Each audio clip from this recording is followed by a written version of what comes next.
schedule. And hopefully we can get some tweets out and people can at least get to the live stream. So I'll just make a small announcement now. Absolutely, yeah, go ahead. Okay. So I just want to remind all participants that the session is recorded and hosted under the IGF Code of Conduct and the UN Rules of Regulations. Thank you. The moderator can now take over. Great, thank you, Secretariat. So welcome everybody to workshop number 73 at DNS over HTTPS, Human Rights, Markets, and Governance. My name is Brendan Kurbis. I'm a partner at the Internet Governance Project, which is based at Georgia Tech School of Public Policy. We have a long record of fostering dialogue among stakeholders at the IGF and elsewhere on important emerging internet governance topics. This workshop brings together a panel to discuss the implications of a fairly new protocol, DNS over Secure Hypertext Transfer Protocol, or better known as DoH, which has emerged as a potentially revolutionary modification intended to improve the integrity and confidentiality of DNS queries. DoH and encrypted DNS generally presents a challenging tech policy issue that is institutionally complex. It involves numerous individual economic and political interests and has the potential to be governed in multiple ways. Many parties have written extensively on the issue, but to date, the dialogue about implementing DoH has largely been centered on potential impacts on ISPs, network and enterprise security, and government legal policy regimes based in Western countries. Less explored is the transnational context and the role of users and markets in other countries. For example, the confidentiality of DNS query data and availability of information can be especially important to individuals in countries where a government or a state-controlled ISP might conduct surveillance or censor websites and applications.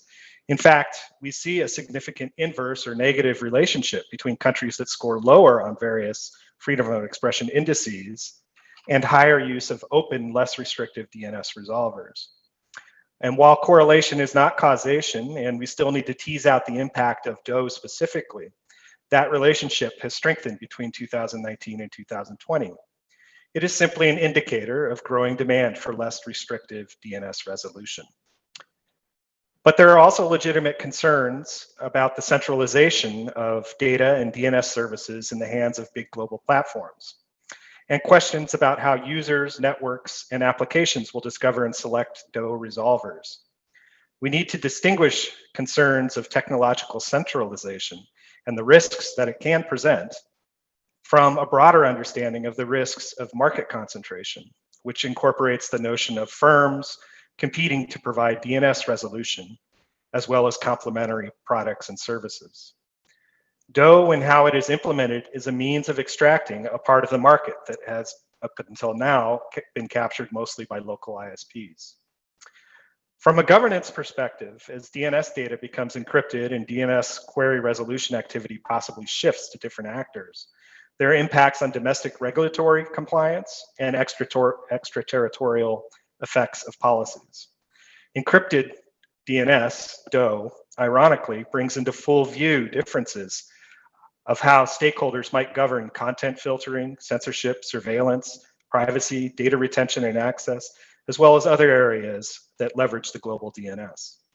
Arguably, the decisions made about how the protocol is deployed will have dramatic impacts on stakeholders.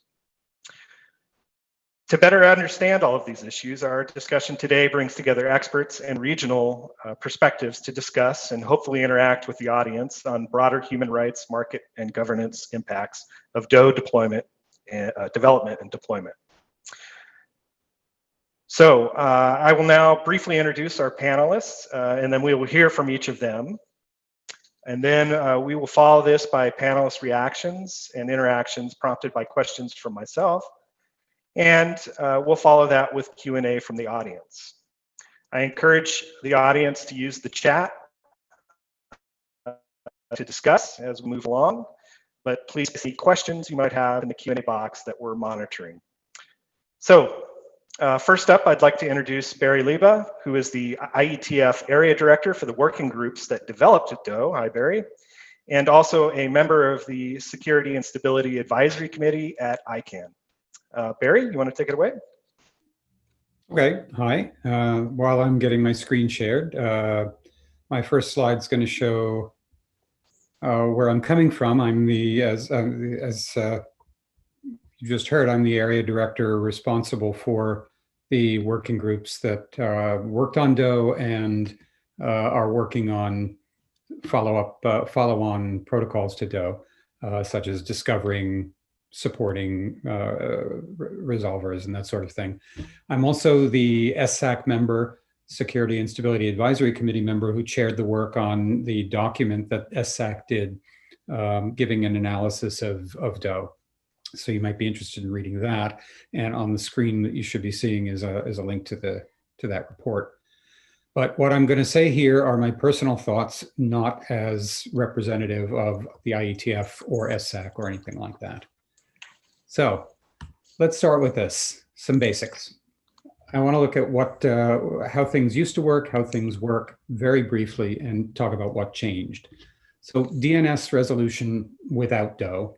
A browser, for example, and it could be any application, but we'll talk about a browser here, wants to go to the intgovforum.org webpage and needs the IP address for that. So a request goes to a service that's on the user's computer. Usually this is something we call stub or stub resolver, and that's usually part of the operating system, but it doesn't have to be. It's always been the case that the application could do this itself. Most didn't. Most used the stub resolver. That service contacts something called a recursive resolver that runs around the internet, collects the information, and returns the result, what the IP address is. The recursive resolver is usually configured in the user's computer by the internet service provider or the enterprise that the user is within, but it doesn't have to be. The user can change that configuration, and applications have always been able to make a choice of recursive resolvers. They generally haven't. So usually this is the ISP's resolver. The recursive resolver does its work. There's a defined protocol for how that works, and it returns the internet protocol address for intgovforum.org. And it should be spelled correctly, but it's not. The communication between the user's computer and the recursive resolver is done over UDP or TCP, the basic transport protocols that have existed for years, and that communication is not encrypted. When we go to DoH, same thing. The browser wants intgovforum.org, needs the address, goes to a service on the user's computer, which can be the stub resolver or can be built into the browser. And that service contacts a known recursive resolver, either the one configured by the ISP or one chosen in some other manner. The recursive resolver finds the IP address. There's no change in any of that. The communication between the user's computer and the recursive resolver is over HTTPS, encrypted HTTP, encrypted by TLS, and it is encrypted. So it's immune to being sniffed, being snooped on by somebody that's monitoring internet traffic. So what's changed, what hasn't changed? The underlying DNS request and response doesn't change. The protocol is the same. The mechanism for doing the resolution is the same. It's the data transfer protocol, the pipe changes. The pipe over which this data is sent is now encrypted. The stub resolver is still there, and it can support DoH, and over time, we're going to see more stub resolvers supporting DoH in the different operating systems. The browser can still use the stub resolver. The browser could always have done this itself without using the stub resolver even before DoH. None of that has changed. The only change is that the protocol does is it gives us encryption. So if not much has changed, why are we here? Why are we discussing this? And the answer is that it's a question of implementation and deployment rather than protocol. Browsers and other apps have generally not done their own DNS resolution. They've always used the stub because that was the convenient way to do it. DoH makes roll your own more attractive for the browsers because DoH uses HTTPS. The browsers already know how to use HTTPS, so they can build that into their programs where they already have support for that. And They might want to because DoH is new, and many of the recursive resolvers that the stub is going to connect to lack support for it. Without discovery of whether DoH is supported or not, there's no way to know whether it is without trying it. You make a DNS request and it fails. And that wastes time. And for browsers, they differentiate themselves partly based on speed. Speed is very important. Even a small number of milliseconds makes a difference in the user perception of how well the browser works. Now, the reason this was put in was for privacy issues. You can't snoop on the requests being made. And there's always the issue that DNS information is public information. There's no reason that it needs to be private. But the question is that the pattern of queries that you make is where the privacy concerns come in. The data isn't private, but the fact that you're looking for that data is the privacy issue. Problem also is introducing that privacy issue raises a lot of other privacy issues. And I'll also point out that DoH is one piece of the DNS privacy solution that's being developed in the IETF. There are other protocol changes, other operational changes that are being recommended to increase privacy as well. So what are the issues that come up? Having applications choose the resolver changes things. Who decides which resolver to trust? Previously, you just used whatever your ISP came in with. Some people say that you can't trust your ISP, but you can trust these other companies who have put out privacy statements and assurances and that sort of thing. That's a debate. Who gets to make that decision? Who gets the information about the queries, which can be very important information that can be monetized, that can be used for advertising, can be used for a lot of other purposes, and that can be requested by governmental entities, perhaps with warrants and the sort. So who gets that information and who benefits from it, who's responsible for it? Where can the filtering be done? We'll get to that on the next slide, I think. What happens when different applications choose different resolvers? So different applications that the same user is using on the same device may have somewhat different results because they're using different resolvers that are doing filtering in different ways. Split resolution, like when you're on a VPN and some things are resolved through the VPN and some are resolved elsewhere. If a browser is contacting the same resolver for everything, how is that handled? So there are a lot of issues involved here, and we're going to see some discussion of some of those.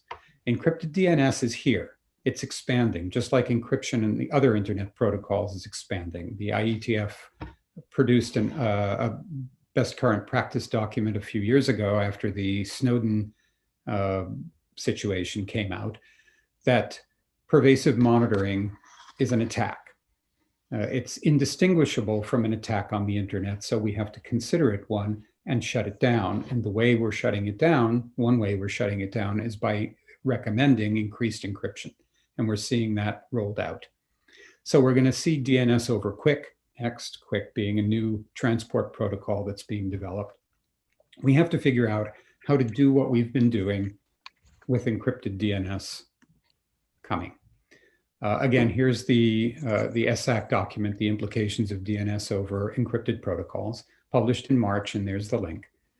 One of the things it does that's going to tie into this discussion, this panel discussion, is that it looks at issues from the various stakeholder points of view. And some of the stakeholders that it calls out are entities such as parents, schools, libraries, and the sort that are interested in using DNS blocking, DNS-based blocking of objectionable content, for instance, to keep pornography away from children and that sort of thing.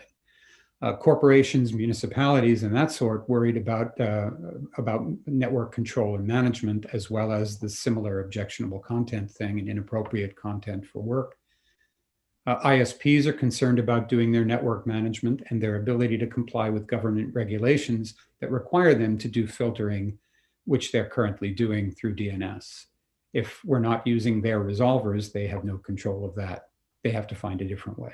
Protesters and activists concerned with privacy and avoidance of tracking and retaliation from governments or other entities, they're concerned about this. So we're going to hear a discussion of all of those issues in this panel. And I believe I'm done. Perfect. Thank you, Barry, for that very helpful background information. Next, we'll turn to Andrei Robichevsky, the Senior Director of Technical Programs at the Internet Society. Andrei? Hello, everyone. Let me put my only slide to share. And here we go. Well, I have to say up front that the Internet Society doesn't have a official position on DoH, so those opinions are my own. But it's fair to say that we monitor developments in this space and certainly appreciate the value DoH can bring to security and privacy. And at the same time, we understand in some deployment scenarios may present operational challenges for ISPs. Now, before I cut to the meat of DoH, let me explain a bit where we're coming from, sort of set a bit of context. Recently, the Internet Society launched a so-called Internet Impact Assessment Toolkit. That's what you see on the screen, a tool that is aimed at helping ourselves, policymakers, Internet advocates, to assess various developments from regulatory proposals to technological evolution, like the one we are discussing here today. And when developing this framework, we start with questions: what makes the Internet the Internet? What defines its success? And what needs to be preserved? There have been several technological inventions, obviously, that started a successful trajectory, such as packet switching, that led to enormous simplification of the network, or the architecture of the modular building blocks that enabled innovation at the edge without the need to coordinate or ask permission from all underlying networks. Or the fact that the technology is a general purpose, meaning it's not tailored to a specific application, but can support all of them. And the Internet owes its success not only to the technology, but also to the way it operates and evolves, the way independent networks interconnect and operate, forming a high-performance, resilient infrastructure without the grand plan, design, blueprint, or central network operations center. So the way the building blocks are being designed and deployed based on wide community participation need of its users and benefits it brings. This is what we at the Internet Society call the Internet way of networking. And this is the starting point of our analysis of DoH, its benefits and implications. As I already said, DoH is a great building block that can improve security and privacy of its users. But as with any power tool, there are cases where its benefits are not as clear or trade-offs become significant and need to be considered. The cases are mostly confined to a particular deployment model. I have to say up front, the centralized deployment of DoH, especially when it's deployed by default. Now, let me look at some of the sort of facets of this issue. So take decentralized management, for example. This is one of the critical properties on the slide. The value here is that the network can decide and optimize its design based on local conditions, be it the interconnection, internal topology, basic infrastructural services it offers to its users, or the policy. This is the foundation of the agility and resilience of the Internet. The point here is that the benefits of DoH depend on a particular risk assessment and a threat model, which are not the same across the board. While protection of the channel between the trusted resolver and the client is a clear benefit, especially when DNSSEC is deployed, privacy aspects are more nuanced. For example, using the centralized DoH model brings some privacy benefits with regards to local ISP at the expense, potential expense, of disclosing of all this information to a third party, and maybe in a different jurisdiction with different privacy requirements. For an ISP or an enterprise network, the choice of using a proxy resolver may not be acceptable either. These may be security or policy requirements or additional services the ISP provides to its users. As a result, the policy imposed by the centralized DoH may be in conflict with the local policy of the user or an ISP. For instance, in the routing sense, there are about 70,000 independent networks operating on the Internet, so there are at least this order of magnitude of corresponding policies.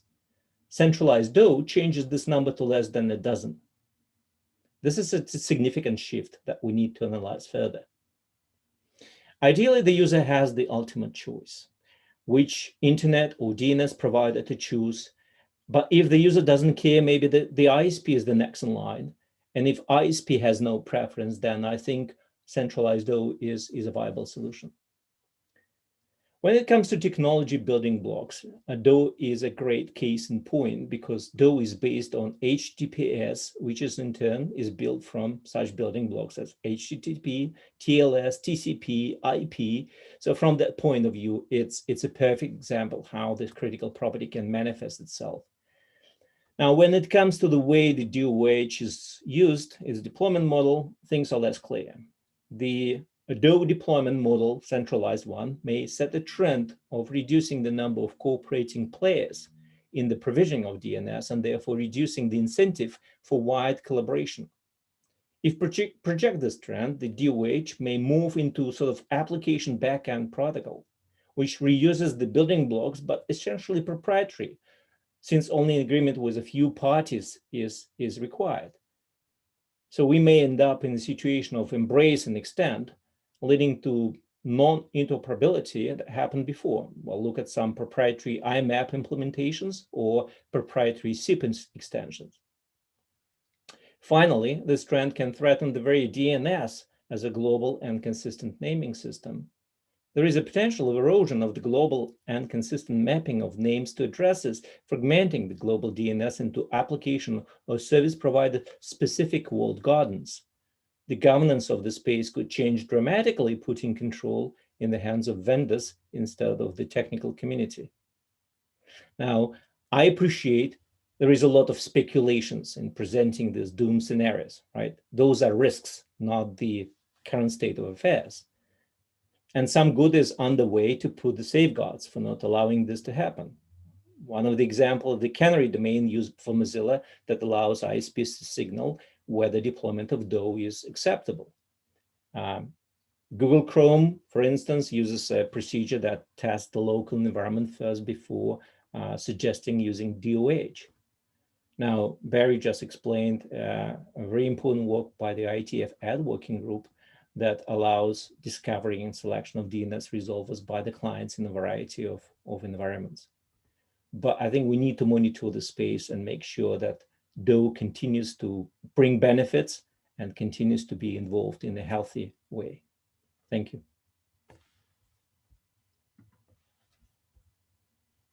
Great, thank you, Andre. Next, we're going to hear from Olga Makarova, who's head of Internet and Data Services for a Russian ISP, MTS. Olga? Yes. Just a moment. Just a moment.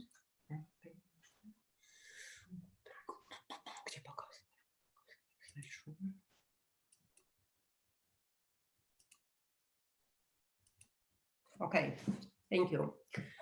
The main difference between carriers and all providers is that all carriers have to act under the Westphalian system, but all providers do not. DoH has a lot in common with OTT services. DoH can be provided by a third party on any network of any carrier to any users anywhere in the world.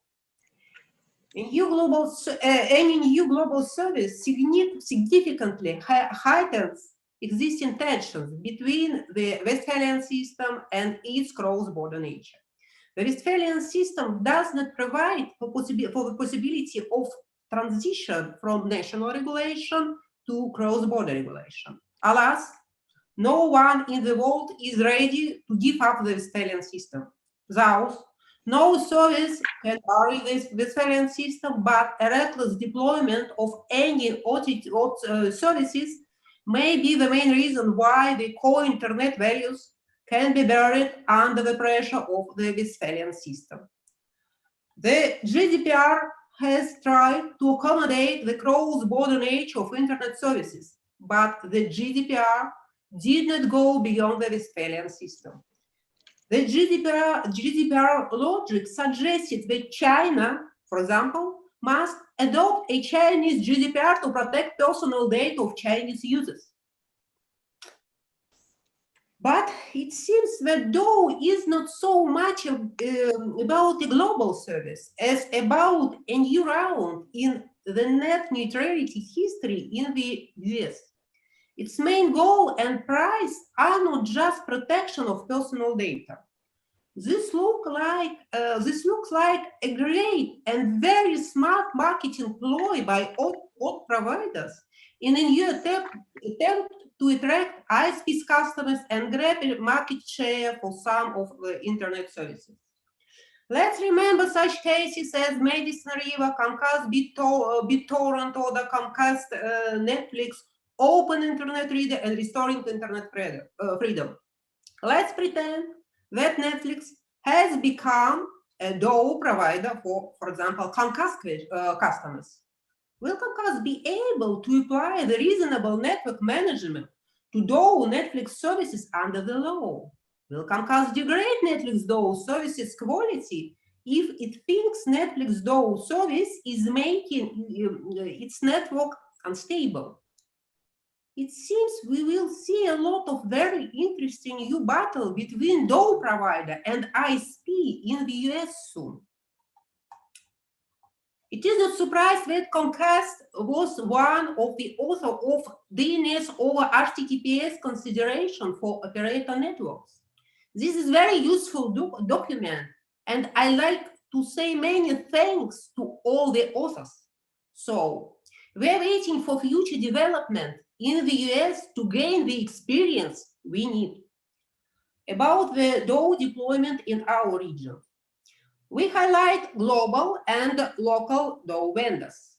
As you know, our state is a firm partisan of the Westphalian system. As such, global DoH vendors will have to comply with local laws. Compliance with local laws means they need to agree with the state on the rules. It's not so easy and not so cost-effective. Any attempt to enter our market bypassing the local law can lead to the blocking of service by the state. Any attempt to block a DoH service, even if it succeeds by half, greatly reduce the chances of providers to grab a market share. The lack of Russian language support from global DoH providers will significantly reduce the potential interest in these services from a wide range of our customers. Therefore, we see no reasons to get our market share by global DoH vendors in a short time frame. We look forward to buying time to finally cope with the significant increase in the internet traffic due to the pandemic. At the same time, we will get an opportunity to study the most interesting cases that will appear in, for example, the US. We believe that we need to be more attentive to details. For example, battery consumptions in mobile devices with and without DoH. We tend to believe that deploying DoT, no DoH, will be more effective for us. We plan to return to this issue after the pandemic. In August, we conducted an experiment with DoT in the European part of Russia. 5 million mobile consumers could use our DoT service at the same time. The share of DoT requests was 13%. The experiment showed the request traffic doubled, the CPU load tripled. This was not a surprise. The server had to look for data in the cache and act as traffic encryption. The experiment showed we need to change the infrastructure of DNS resolvers for DoT. Now each server works independently from each other. Requests are evenly distributed among all them. Most likely, the main reason for doubling the request traffic and tripling the CPU load was the fact that the traffic from the devices was evenly distributed among the servers service, and the connection was reestablished. For DoH, apparently, we need to make separate front ends that will terminate TLS flows on themselves and, as far as possible, hold it for some times for reuse within the customer's presence. We clearly understand that any attempt to stop technology is always wrong, but any reckless deployment of any service might be fatal to stable internet. Great. Thank you, Olga. I appreciate that background on the technical challenges of DoH and some of the challenges of over-the-top services and the interaction with the state. So now we're going to move on to Ahmed Malik, a co-founder of the Indian company Udaan. Thanks, Brendan. Hi, everyone. I must clarify that I'm speaking in an individual capacity as a person who spent his career in this space. So that's where I would be approaching this discussion from. I feel there are two principles of the internet that I want to bring out to the forefront of this discussion. And Andre already touched upon one of them, which is decentralization, right? The decentralized approach to the internet's architecture has given us a lot of resiliency and longevity to the internet. So whichever way we think about the future of the internet's governing protocols, we need to think about how do we continue to maintain that spirit. The second principle that I want to bring out about the internet is great abstractions that have largely allowed different operating layers. You've got the network layer, you've got the the application layer, and things in between. DNS has been particularly contentious because of the fact that it's a very leaky abstraction, and that fact will become important in a few minutes. What that has meant is it's simultaneously something that is actually needed at the infrastructure layer, but it's also something that immediately reveals what the network layer is actually being used for. And I mean this not just from privacy concerns. I also mean this from competitive and just market operating principles perspective. The world has changed significantly in the past 20 years, right? In the 2 decades back, we had largely the standardized desktop operating systems and everything, and those were the layers that were mediating the network layer and the application layer, and the abstractions that got created here became very helpful in democratizing application development, and that led to its own success, creating a lot of economic value for countries all over the world.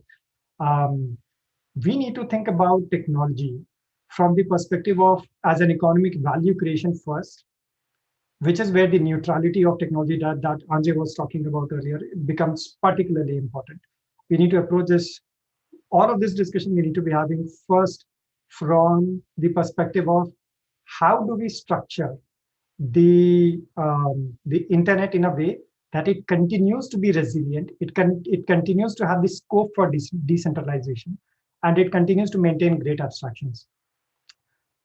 Coming to the change that has happened in the last 2 decades, the world has shifted primarily to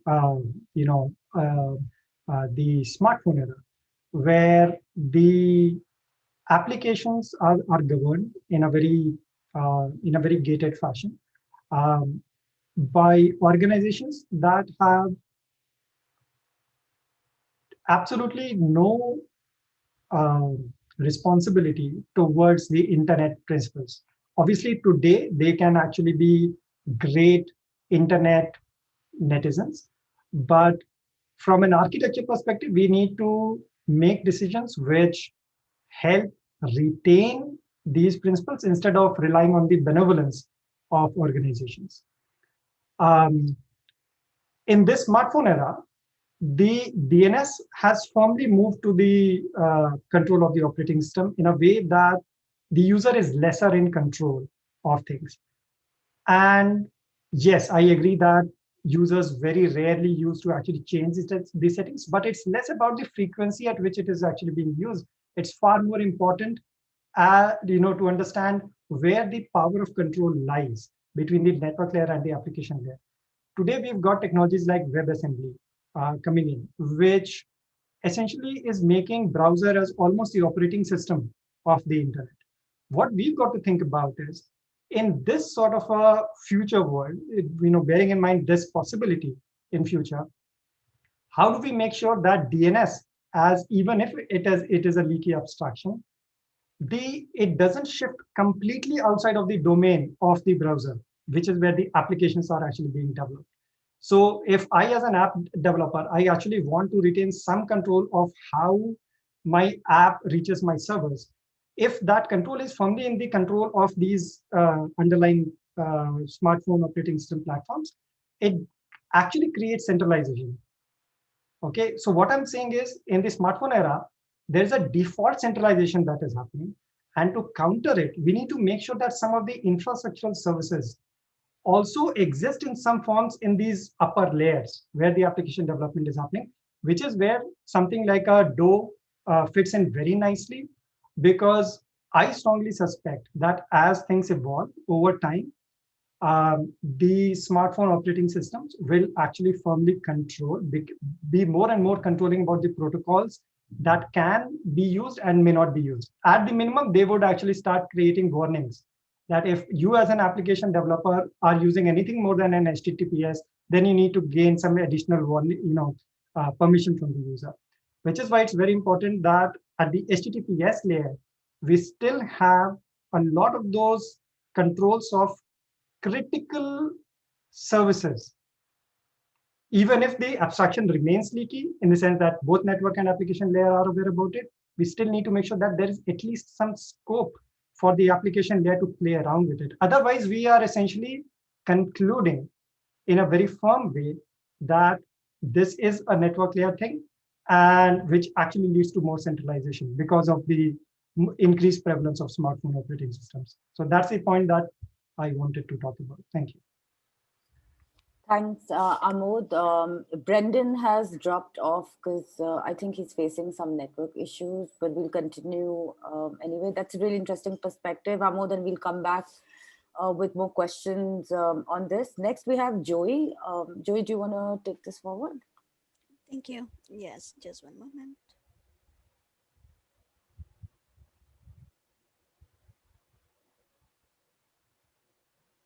All right.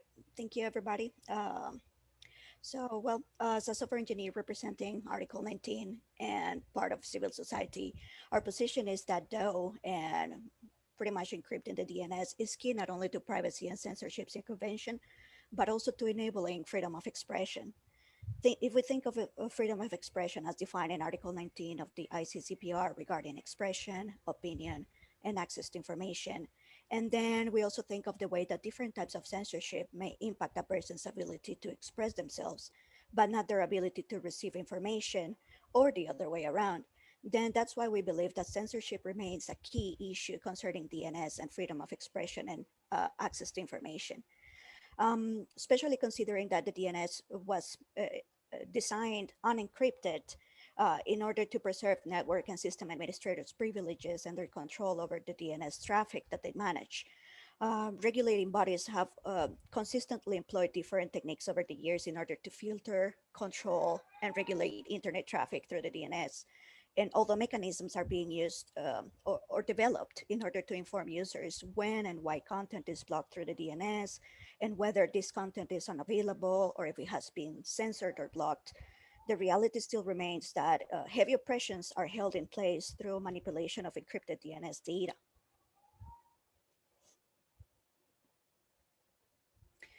That's why encryption of the DNS data not only protects users' privacy and anonymity, but it's also a technical advance necessary in order to circumvent censorship and in order to protect users' fundamental rights of freedom of expression and freedom of access to information. But here's the thing, that as with many new technologies, and especially those new technologies that pose significant changes in the control and power in the systems that they represent, there's lots of concerns around the adoption of DoH, particularly regarding limitations for its actual implementation and deployment, its implications on policy enforcement for access to content, on data protection and regulatory frameworks, and of course, the fundamental concern on centralization and the consolidation of power that it could pose. We believe that all of these are valid concerns. And although we believe that each of those concerns are valid, and of course there's more, we also think that they can all be addressed by implementing DoH with key policy and regulatory considerations. Here is where we particularly think that a multi-stakeholder approach is vital in order to be able to first define clear mechanisms for implementation, for measurement and deployment, and then for the access to content through strong legal protections that enable users freedom of expression and freedom of access to information, and that also protect their data across different regulatory frameworks. We think that by working together towards this goal, we will also in turn tackle the last issue that I mentioned, the consolidation one, since we will, by working together towards all those things, we will enable more providers to add their implementations to the available list of services and platforms, both in browsers and in operating systems, which in turn would help make DoH less centralized and would help address the concern of the consolidated power. So this is pretty much our perspective. We really believe that as long as there's, similar to what Barry said at the beginning, that as long as there's safeguard mechanisms to address the main points of risk under key human rights and policy considerations, Article 19 and myself, we are of the opinion that DoH is an improvement over the current system and a step towards a more private and safe internet for all. Thank you. Great. Thank you, Joey. I had a few issues with connection, but I seem to be back on via my mobile device now. Okay, so now since we've had so much conversation or heard so many things about centralization concerns, we have Alyssa Starzak from a DoH provider, Cloudflare. Thanks, Brendan. Hi, my name is Alyssa Starzak, and I'm head of public policy at Cloudflare. For those of you who don't know us, Cloudflare runs a global network that we use to provide security, performance, and reliability services online. More than 25 million domains use our services, and we have points of presence in more than 200 locations in more than 100 countries. On April 1st, 2018, Cloudflare launched 1.1.1.1, which is a public recursive resolver, and it was designed with privacy in mind. Our goal was really to create a resolver that gave people an opportunity to choose control over their DNS information. The things that our resolver included were things like privacy by design, which included support not just for DoH and DOT, but also things like query minimization and aggressive negative answers, and not providing eDNS client subnet header information in queries. We also wanted to be incredibly transparent about exactly what we did with information, which we thought was largely lacking in the industry. And we wanted to make sure that we were held accountable to standards that we brought into place. So we actually put out a lot of information about what we collected and how we used it.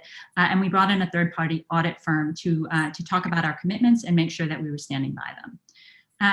As I mentioned here, the idea for us in putting this resolver out and putting our recursive resolver out was really about choice, which I think was really lacking in this area. And this is something that we should talk about a lot. One of the things that comes up in a lot of these debates is the question of defaults. So what is the standard that people use as the default? And I think that what we often don't think about was that the default, the longstanding default has been that a lot of people have access to information about your browsing history. And for us, that was something that users should actually have a choice to determine. So is that the right choice for them?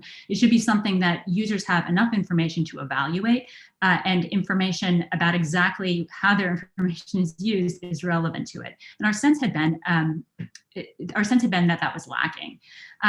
as I mentioned, we made a bunch of commitments about our use of the resolver data. We said, for example, that we wouldn't store client IP addresses, client port, or other personal data. So the upshot of that is Cloudflare would only retain or use what is being asked, not who is asking it. We also made commitments about any logs that we had, which didn't include personal data, that they would be purged within 25 hours.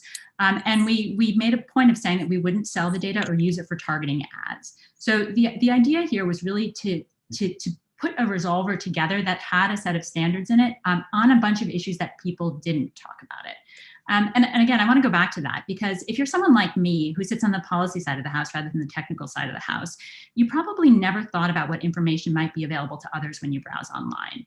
So in fact, if someone were designing the internet now, proposing that every intermediary along the path can see what someone is browsing by virtue of their DNS data would probably be a non-starter. And I think that people, just the sort of users of the internet, really, it was something that they never thought about. And again, those questions of default have to appreciate the default that we've had to date. It's not just a question about where we go, it's a question about what we've had and what is acceptable generally. So for us, launching a privacy-oriented resolver really helped put some light on that issue and help push along the conversation we're having now about who has access to DNS data and who has control over it, including who should have access to a user's browsing information and for what purpose. And we think those are incredibly important conversations to be had. There have been some references to our partnership with Mozilla as well. So I want to touch on that briefly. After we launched our public resolver, we partnered with Mozilla, who shared our view about the need to be having broader public conversations about the privacy of DNS data. And we are now part of Mozilla's Trusted Recursive Resolver program, which is designed to provide a minimum set of policy standards that recursive resolvers must satisfy. We are not the only member of Mozilla's Trusted Recursive Resolver program, but we are one. And I know we're a little behind, so I'm going to stop there so we can turn to questions. Great. Thank you very much, Alyssa, for that very informative presentation. So we've got a little bit of background, different panelist perspectives, and we've reached the portion of the workshop where we're going to have basically an open discussion. This was originally designed as a roundtable. It's a little more challenging to do in the online setting, but we're going to go for it and see how this turns out. So we've organized questions in the three areas: human rights, markets, and governance. And I'm going to go ahead and pose some questions, 3 questions. And I would invite the panelists to go ahead and just jump into the conversation. I'm going to have to ask for you guys to kind of help move the conversation along since I've got a limited screen here and I can't see people's faces. I can't see everybody's face. So I'm not going to be able to tell if you want to get into the conversation. Okay, so here we go. Human rights and the demand for privacy. Privacy is trending upward in protocols. We see that the rapid adoption of HTTPS, encrypted DNS development. We see it in applications and the growth of secure end-to-end chat, messaging, and in policies that have extraterritorial reach governing data privacy and access, like GDPR and the Cloud Act, Schrems 1 and 2. The encrypted DNS genie, has been stated, is out of the bottle. But DNS message data is also monitored extensively by network operators, network security services, and enterprises to secure infrastructure, filter malicious content, and protect users. So one question: should DNS query data remain a lever by which organizational and public policy is implemented? Related, if actors gain or lose power to use the DNS data as a tool for security and policy enforcement, are there alternatives? And is governing DoH to meet requirements of national DNS blocking regimes the least invasive method in the face of other options, like laws restricting DoH entirely, which we have seen, or requiring technologies like deep packet inspection or exceptional access? Well, I think they're all very interesting questions. Well, from my perspective, mostly as a software engineer, I think that we've exploited the vulnerability in the network stack, and particularly in the DNS. We've exploited that for way too long. And I think that needs to change. All of the concerns that come around that regarding the control and the administrative privileges, it's kind of a trade-off. but I think that it will all advance together as a whole. You know, as the protocol matures, so does the tools and mechanisms that are used around it as well. So there definitely needs to remain some administrative and management privileges at some point.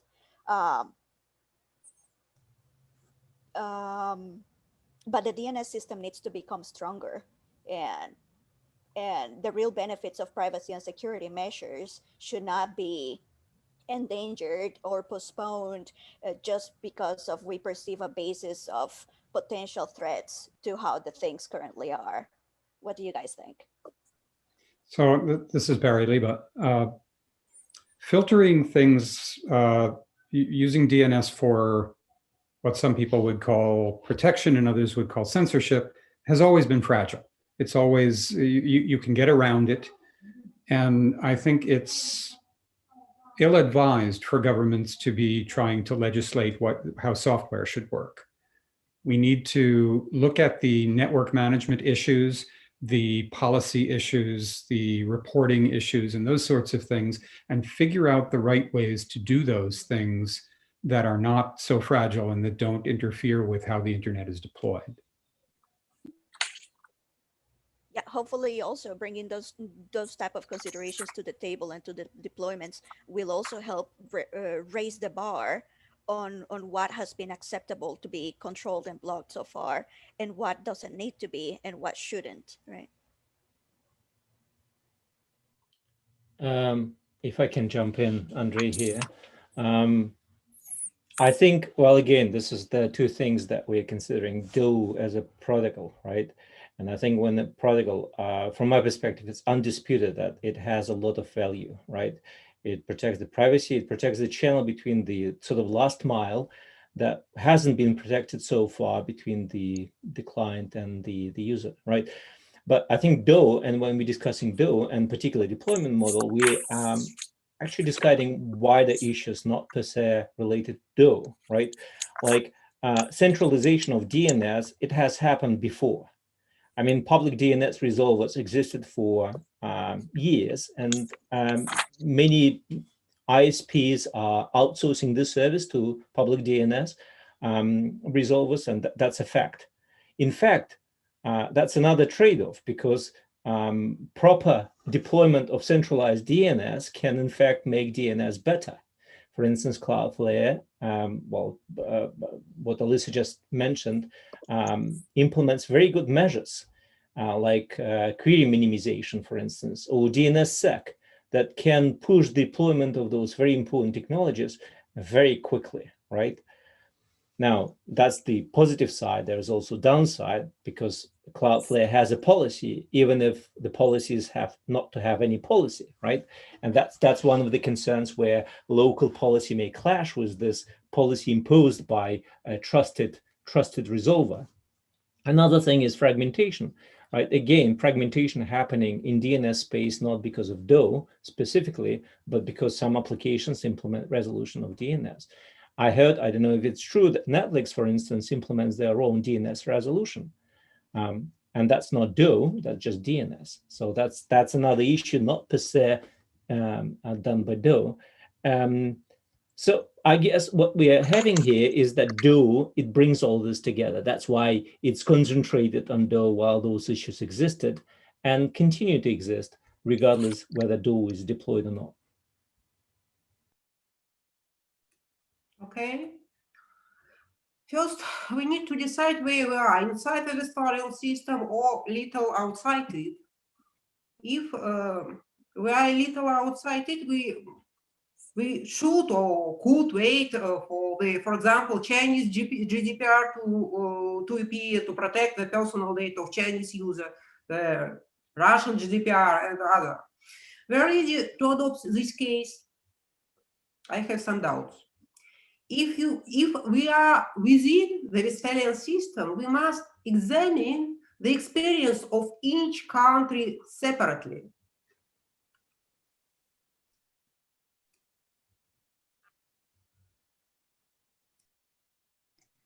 So I actually think there's some interesting questions on privacy that come up in the chat and that relate to sovereignty. So for example, in the GDPR context, one of the things that we're seeing is sort of this question of who has access to data in a way that is related to sovereignty.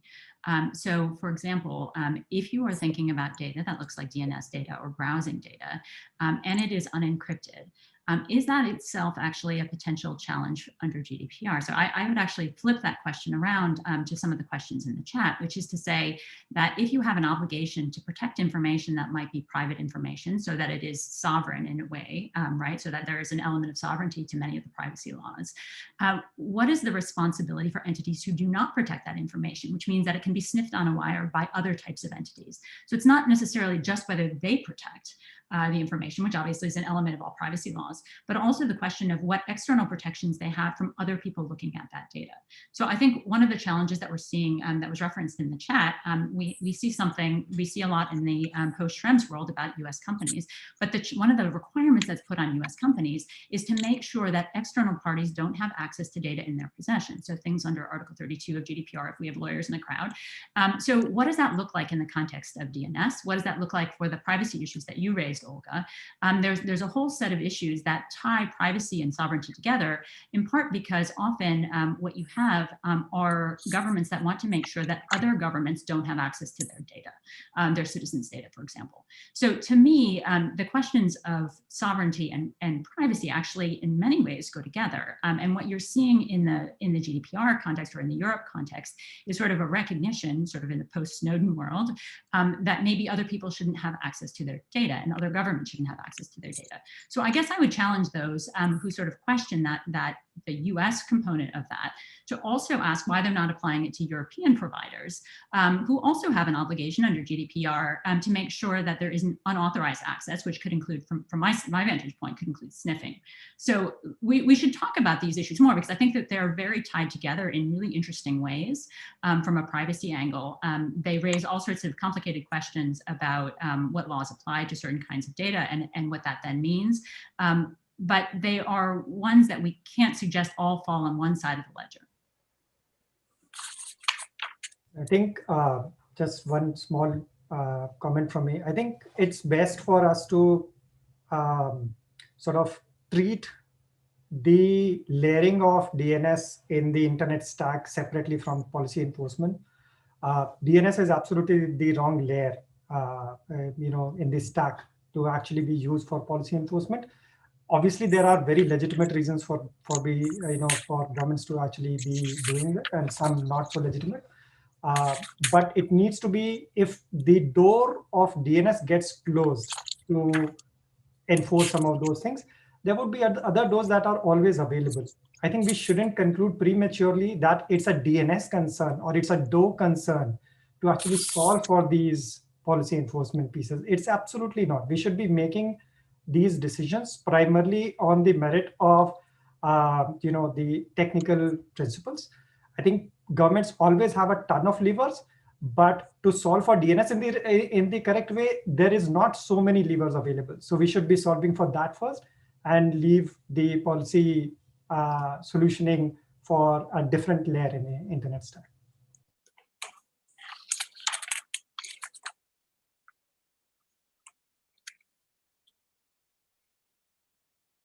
Others?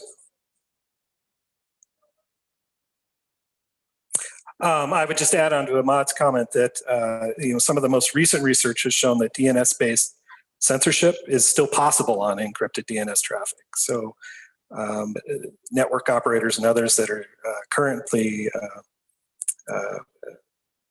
who may need to look at encrypted DNS traffic may still have the ability to manage their networks.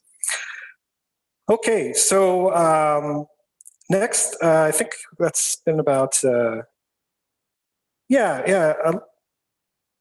think Joey brings up a good question here. Joey Sure. mentioned, go ahead. I was just wondering, didn't want to put anybody on the spot. I recently heard some information about the Cloud Act and the Earn It Act that are being discussed in the States. And I was just wondering if there was any positions from the panelists on how those two acts clash with the GDPR protections specifically, and probably also with the CCPA. So I'm not sure that those are quite in the DoH context. I will say, so the Cloud Act, just for folks who aren't aware of the various pieces, the Cloud Act is intended to get at the question of cross-border access to data from a law enforcement angle. So for those who don't follow this issue, the idea is now that we have cloud services, data can be stored anywhere. So for example, there's a well-known case in the US that went all the way up to the Supreme Court before getting dismissed because of the Cloud Act, that where Microsoft had information stored in Ireland, and the question was whether the US government could access it. So the Cloud Act actually resolved that question by saying the US government could access certain data, but providing certain comity rights for foreign governments. So for example, the US can enter into foreign agreements with they've done this with the UK, which is to say that they can then ask for information from UK providers as well. There's a sort of reciprocity in how to get access to information that does not depend on the location of the data. I'm not sure that that's necessarily relevant to DoH. I think that the sort of underlying question of GDPR is if you haven't entered into one of those reciprocity arrangements, GDPR is potentially what's considered a blocking statute. So you have a conflict of law between the Cloud Act, a Cloud Act request, and GDPR, which might not allow you to provide the information from a privacy standpoint. I think that does get into that question of sovereignty, though, which is who should be entitled to have access to that information, and that is the sort of Europe saying, U.S. government, you shouldn't have access to information about Europeans unless we explicitly say it's okay. Encryption is an incredibly important part of that piece because you can't potentially restrict the US government from getting access if the information isn't restricted and can potentially be sniffed. So thinking about how those pieces fit together, I think is really interesting. EarnIT is very much sort of in a different, it's a question of intermediary liability. It's an exception to Section 230, which is a whole other conversation. I don't see necessarily how that relates to DoH, but happy to expand that conversation out.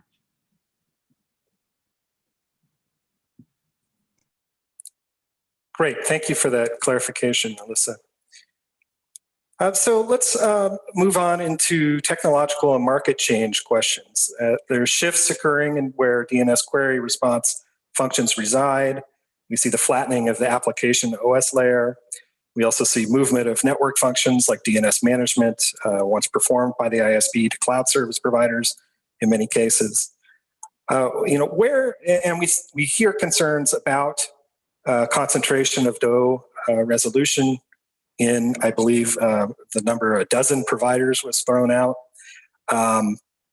Where is the market for providing DNS query response, plain or encrypted activity actually concentrated right now?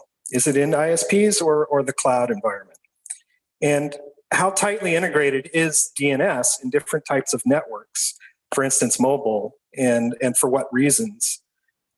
What does the dominant role of apps on the mobile platforms mean for DoH potentially?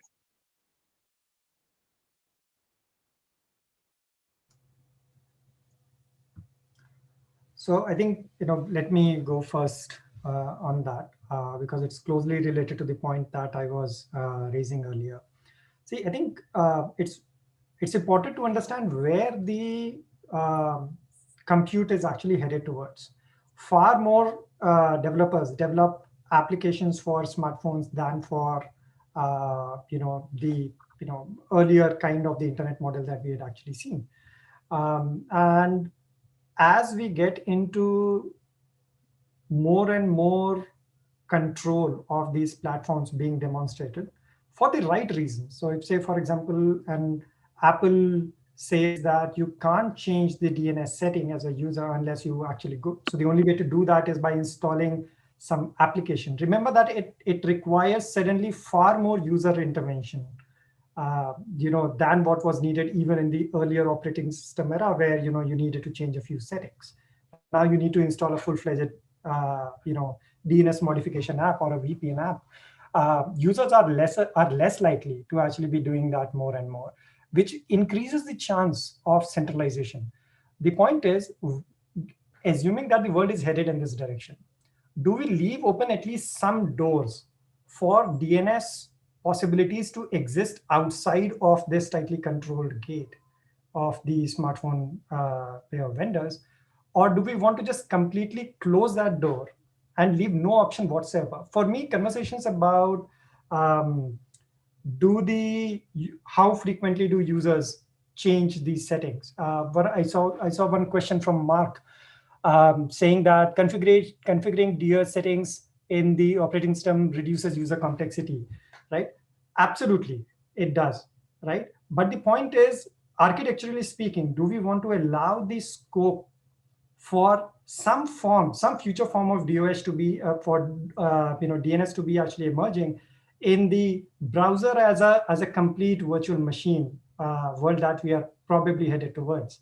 I think we need to make sure that our choices today are dictated by some of the possibilities of where the world is headed, than just dictating it based on what we've seen in the immediate past. Tomorrow, there's a very high likelihood of the browsers actually emerging as proper independent virtual machines. And there's already a lot of work happening in that direction with things like WebAssembly, etc. We need to make sure that some of these infrastructural controls are available in that layer, instead of just closing that door out completely.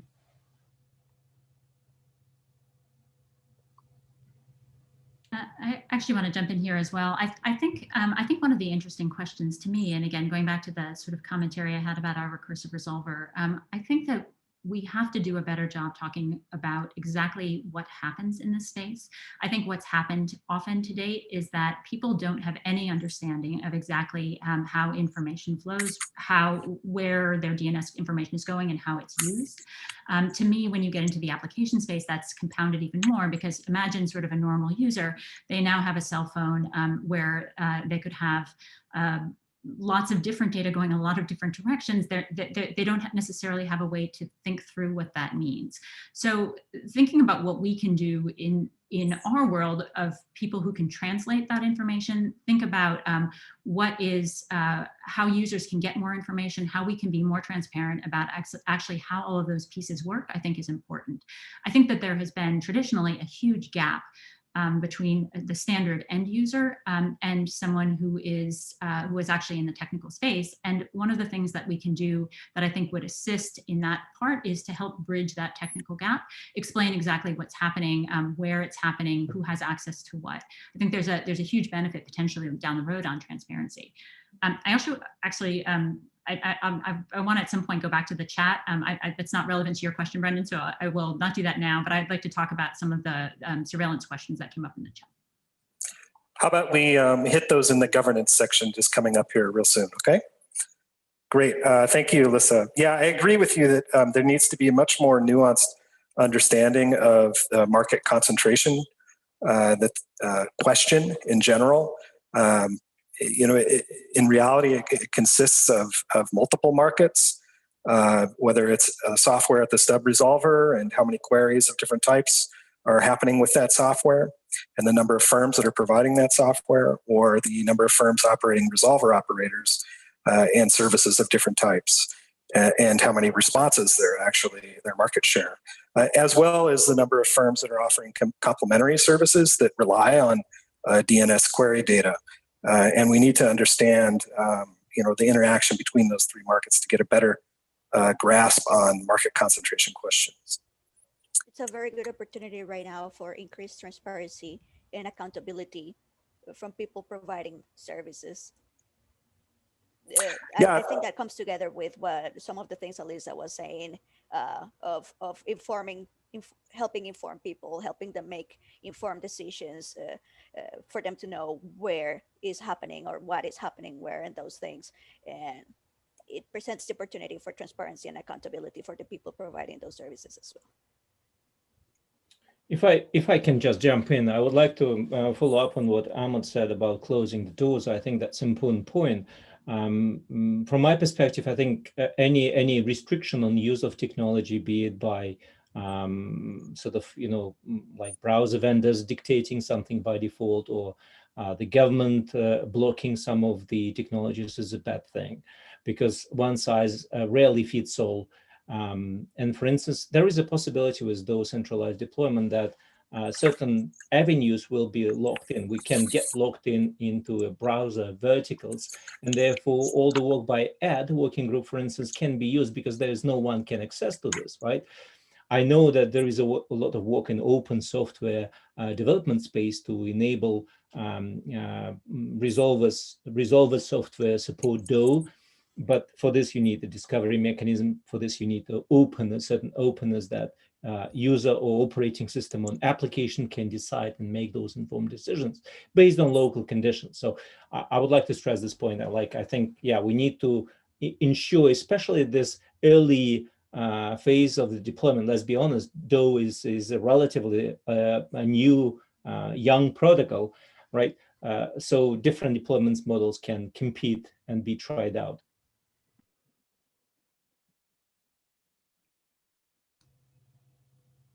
Thank you, Andre. If there aren't any other panelists who want to chime in, we could go ahead and move on to our next area of focus, the governance challenges and the interplay and tensions between organizational, national, and extraterritorial policy influence.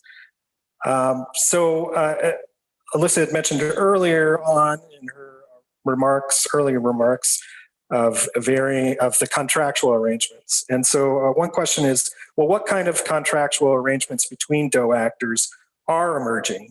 And is there variability in how they are implemented, and who benefits and why? And then I want to follow up a little bit on the ADD work, the adaptive DNS discovery work occurring at the IETF. How does encrypted DNS protocol design work support or hinder either user, operator, or national policy choices, and who potentially benefits from that? Also, are there potential long-term effects of the shifts, this was mentioned by Andre earlier, in the production of encrypted DNS? What are they, and are they risks that we need to be concerned about, and to what extent? And also, I'd like to circle back. Alyssa wanted to get back into some of the transnational privacy issues, if we may. So maybe we'll start with Alyssa, and then we can move on to those three questions. Great. Well, since you started from the back, I will start there as well, or the last for the end. I wanted to actually touch on a little bit that question that came up in the chat on GDPR and FISA Section 702 and a bunch of different pieces. And because I actually think it's really relevant to the DoH discussion. So one of the questions that came up in the chat is, under GDPR parlance, is a recursive resolver a processor or a controller?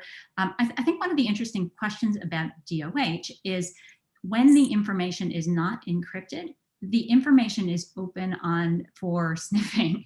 So in that same question, I guess you can put that back to every single, it's not a US question anymore. It's not a US company question anymore.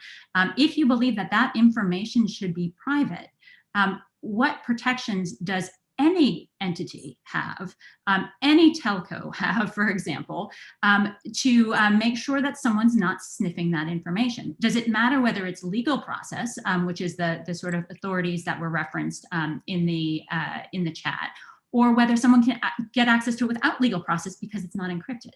And I think we don't talk about those questions enough when we get into the DoH piece, because the DoH piece is incredibly relevant. What the DoH DoH piece means is that access to that data is actually harder to get, not easier to get, regardless of who the company is, because there are fewer people who have access to it.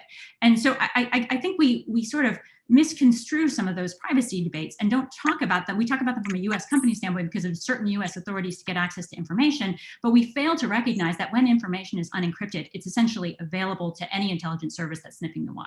So it's not just US anymore, it's anyone else who might be on that wire. So I guess the challenge I would pose back to some of the folks in the chat is, what do you do to make sure that US intelligence agencies don't have access to the data if you're concerned about the DNS data that is potentially transmitting the wire and you're not encrypting? So I guess I would pose that back. On the contractual side, one of the big pieces for us is something that I think I referenced in the in my comments at the beginning, which is that I think that we can actually do a lot contractually with transparency and privacy. So we can make commitments, for example, in a contractual way that talk about exactly what we're doing with data. So is the data used for advertising? Sort of a core piece. How is the data kept? Is the data retained? Do you actually eliminate the personal data, which is what we do on the DNS query side? So thinking about what you can put out there from a transparency side, because it's a contractual arrangement, actually gives people insight into exactly how that data is used. And because it's contractual, it is something that is, as long as you make that transparent, is something that people can use to evaluate a set of services. So to me, there's a huge potential role in the contractual basis on the transparency side, because it enables you to actually have a discussion about what is happening with that data, and it's potentially enforceable. So the reason the Mozilla contractual components are really interesting is because what they did is they set a set of minimum contractual requirements that were then public, so people knew exactly how that data was being used, and when they were using that service, what was happening to it. So I think that those pieces are really important. I think that the reality of where this goes from here is hard to know. As I think Andre said, this is incredibly young. We're still at early deployment stage. We're not that far along in all of these discussions. But I think that there's a really interesting opportunities on both the transparency side and the privacy side in those contractual arrangements. Thank you. So can I just follow up? So would you agree that there's the opportunity for a lot of variability in DoH resolver services? And I bring this up given the diversity of filtering that was brought up very early on.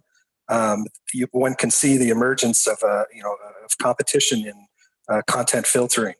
And my question is, can global DoH providers support that kind of activity? Absolutely. I think that those are questions of demand in the end, right? And I think you do have to worry about those questions of you want to make sure there's diversity in supply of DNS providers. You're sort of avoiding centralization, those larger questions. But I think the reality is, if the demand is there, the product will develop. So it's not, you can have filtering with the DoH with a DoH resolver. It just depends on what you are seeking to do in that space. So we, for example, have filtered resolvers that are that are compatible with DoH.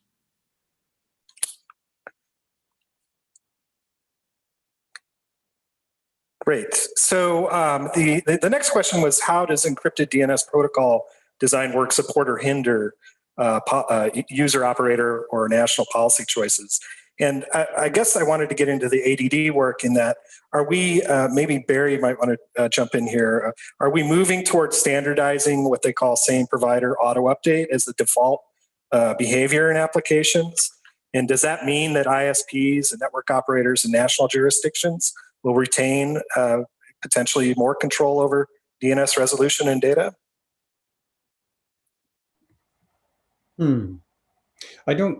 I think the answer to the last question is no. I don't think the trend is to give governments more or less control. I think the trend is to provide more options. The ADD working group is just getting started on adopting documents and deciding what it's going to standardize. And anything that you're seeing right now is too early to say what's actually going to come out of the working group as a standard. So the flexibility is what we're looking for.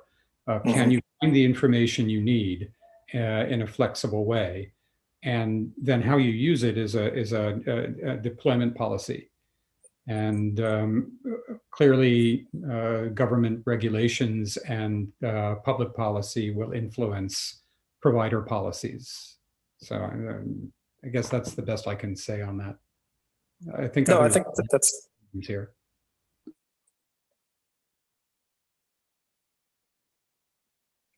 Thank you. That was very helpful. Anyone else want to chime in on that? Well, I can just sort of repeat myself. that I think that that's a very important work. That's the building blocks that sort of the founding principle of the internet, right? Whether those building blocks are used or not, and in what circumstances.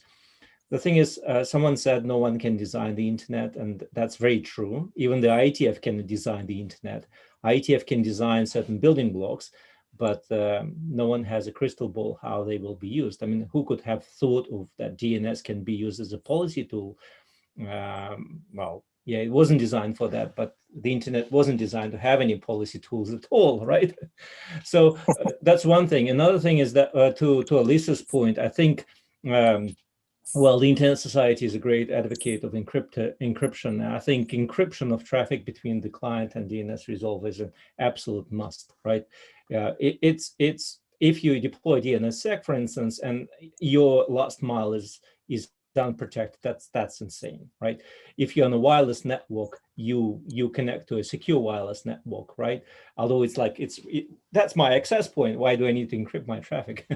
So I think that's very important. But other issues, of course, play sort of those trade-offs. It's sometimes, I think it's difficult to say a definite answer. That's the way it should go, because circumstances vary and deployment models also vary. Great. Okay, so we're at about 10 minutes left in the workshop. My colleague Jyoti has been monitoring the Q&A, and I thought maybe we would take a couple questions from the audience. And I realize we've been taking some earlier throughout, but maybe there are a couple more.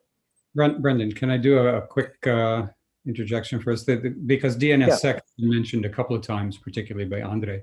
I want to point out that we often get the question that with DoH, do you need DNSSEC?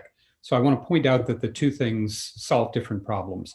DoH is intended to solve the privacy issue and the confidentiality of the queries. DNSSEC is addressing the integrity of the response data. And so yes, it's still absolutely necessary to do DNSSEC even if you have DoH. Great, thanks for the clarification. Jyoti, do you want to provide any of the questions that have come up?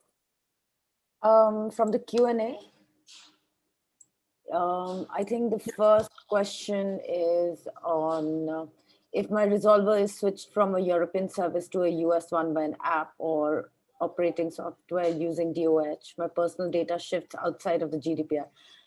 So I guess it goes back to the point that Alyssa has touched upon.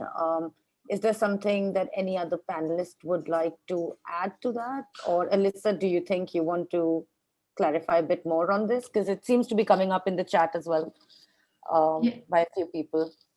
Yeah, so generally GDPR follows you as a person. It doesn't matter where your information flows. It's a personal privacy protection. So in that question, you still retain your privacy protections. The question then is what happens if a government requests it?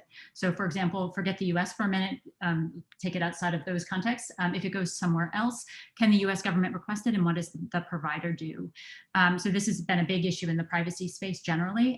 Our position as a company, which I think a lot of other entities have provided as well, is that it is essentially a conflict of law question. And because it's a conflict of law question, it's not something that we would provide to law enforcement, because we would think we would be legally prohibited from providing it in the GDPR context. So if GDPR prohibits us from providing that information to a law enforcement entity, then we'd have to go to court and evaluate that and have a court actually evaluate that conflict of law.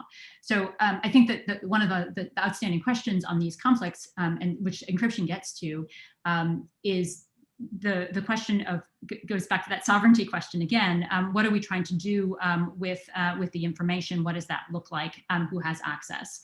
I think the other piece I would flag in that space is, again, going back to the point that I made before, if it's not encrypted, why would you think that those entities don't have access? So we're coming from the default world where all of this information has been readily available. And we're now entering a world where there's the potential for more privacy and evaluating exactly what that should look like. But that is the conversation that we need to be having, because they are very interrelated. So if you have a country, for example, that is proposing to prohibit DoH, why do we think they're proposing to prohibit DoH? What type of access are they looking for? What is that relationship? How do we get transparency on those questions in the human rights context about who has access and when they've gotten access? Thanks.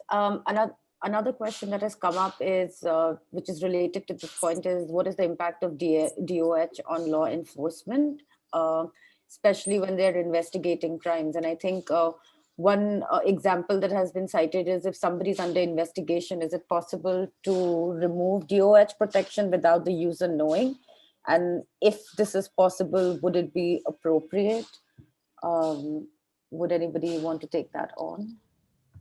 Yeah, I'd reply to that, on the Q&A section. See, I think DoH, though we should be looking at primarily as a, in this context, we should be looking at as a last mile protection. So disabling, unlikely, but the more centralized the, DoH providers, that much more likely that the user is far more easily trackable. Whether they are under investigation or not, that's more of the legality to it. I won't speak to the legality of it. But the more important point is that DoH certainly provides last mile protection, so people can't sniff out. And that's a very important point that Elisa was making, that we shouldn't necessarily think that absence of DoH is a more secure alternative for people, or that it provides better data protection in any way. But on the other side, an equally important concern is the more centralized the DoH providers, that much more likely of trackability of such a person as well. I think we have less than 5 minutes left, so that's probably all the time we have for the questions. If we want to leave time for the panelists to give closing statements. Brendan? Great, thank you, Yoti, appreciate it. So with that, I'll ask our panelists if they have any quick closing remarks. At the risk of repeating myself, I'll just sort of leave the forum on this note that I think there are different layers in the internet stack solve for different problems, and mixing policy concerns with important decisions that determine the longevity and resiliency of internet for the future. I think we should prioritize things appropriately. The first concern in thinking about protocols like DoH, etc., we actually should be thinking about longevity, resilience, principles of the internet, decentralization, all of these factors. And then we need to, I think once those are nailed down, we can always figure out how to enforce policy. So premature optimization is the root of all evil, as they say in software engineering world. I think we do good to bear that in mind. I would just like to add that I think the current landscape and the evolution of this protocol is presenting us with very good opportunities in different areas.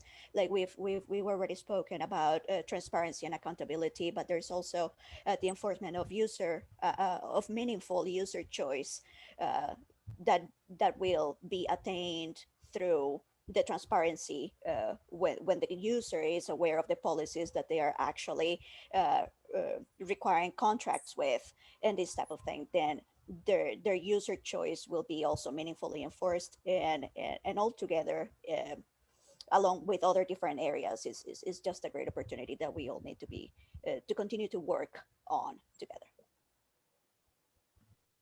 I just want to add, maybe on a general level, that DoH is another elephant that different parties are touching and feeling different parts of it. So I think it means different things to different entities, and that just underscores the importance of the dialogue we're having here, and we should continue.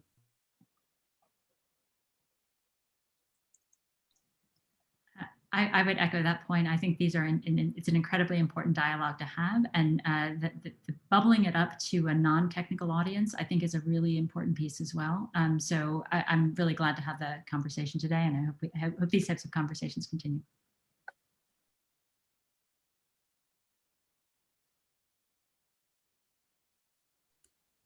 It is a good idea to fight the Westphalian system and local laws. We need to learn and to live in these and adapt services.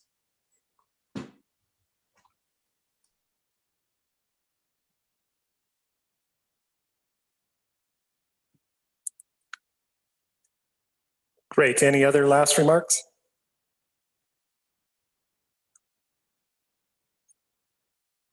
No? Okay. Well, with that, I think I'll echo Andre and say the elephant is in the room. And so we will be paying attention to this topic. And I want to thank my panelists for providing such a lively and engaging discussion, and also the audience for providing good questions and engaging throughout the discussion too. So with that, thanks everybody, and enjoy the rest of your IGF. Thank you, everybody. Bye. Thank you, Brandon, Bye. for hosting. Thank you. Thank you.